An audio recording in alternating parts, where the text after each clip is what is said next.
ठेस बुद्धि खुल गइल हो, दिल में रहे वाला जब भूल गइल हो।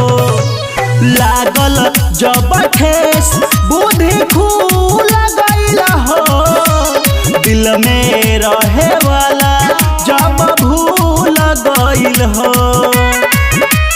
हे भगवान जी हमें दुखवा से उबार दी, कैसे हम वो बेवफा के बोली बिसार दी। मनवा करे कर जो वह में गोली मारली, कैसे हम वो बेवफा के बोली बिसार दी। मनवा करे कर जो वह में गोली मारली, कैसे हम वो बेवफा के बोली बिसार दी।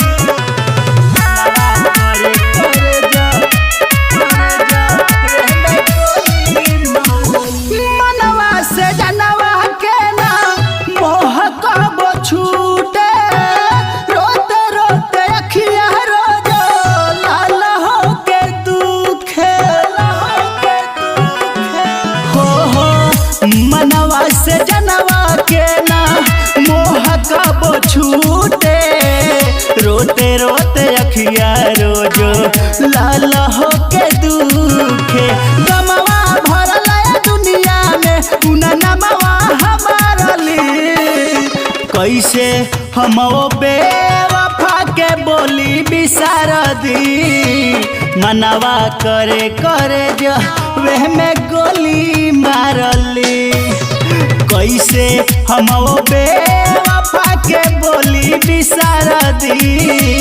मनवा करे करे जो वह में गोली मारली, कैसे हम वो बेवफा के बोली बिसार दी।